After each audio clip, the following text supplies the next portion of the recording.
If you run Open WebUI, AI coding agent tools, or WordPress AI plugins, check versions today. A new NVD batch highlights real AI platform risks, session takeover paths, internal data exposure through web loaders, coding agent command execution from untrusted project settings, and leaked AI API usage. Patch first, then review who can trigger web search, RAG ingestion, OAuth login, and agent tooling. The lead is Open WebUI. NVD lists CVE 2026-70482 as a high-severity OAuth token exchange issue, CVSS 8.1. In affected Open WebUI versions from 0.8.0 until 0.11.0, an access token minted for a different client at the same identity provider could be exchanged for an Open WebUI session. The fix is in Open WebUI 0.11.0. If your deployment enabled OAuth token exchange, prioritize this update and review identity provider client boundaries. Also in Open WebUI, CVE 2026-70486 is high severity, CVSS 8.2. It involves HTML file previews in terminal workflows where browser script could run in the Open WebUI origin. The practical risk is session token theft, especially if an administrator views hostile content. Open WebUI 0.11.0 fixes this as well. Treat shared workspaces, terminal previews, and admin browsing as sensitive surfaces. A third Open WebUI issue, CVE 2026-70479, has CVSS 7.7.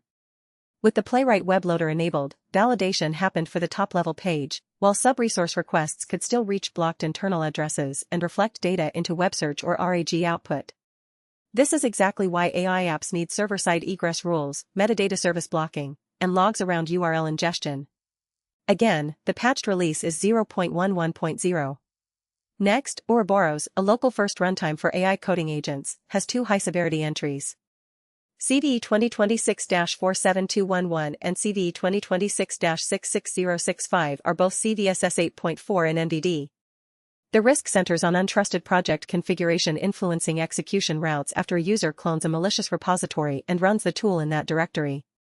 The remediation is to update to the fixed Ouroboros releases and be careful with agent tools that automatically load local environment files. For defenders, this is a clean policy lesson. Do not let a repository decide which executable, backend, model provider, or plugin path your agent should trust. Finally, WordPress site owners should check AI ChatBot for WooCommerce. CVE 2026-15241 is CVSS 7.5 and affects versions before 4.8.4. NVD says a missing authorization or nonce check could let unauthenticated users abuse a site owner's stored third-party API key for build requests, and in some configurations retrieve indexed knowledge base content. Update the plugin and rotate API keys if you suspect abuse. Here is the defensive checklist. Update Open WebUI to 0.11.0 or later. Review OAuth token exchange settings. Restrict who can use web loaders, terminal previews, and RAG URL ingestion. Add network egress controls so AI tools cannot reach cloud metadata or private admin services. For coding agents, ignore untrusted project environment variables until reviewed. For WordPress AI plugins, patch quickly, rotate exposed provider keys, and audit billing spikes. No exploit code is needed to act. These are configuration, patching, and monitoring tasks.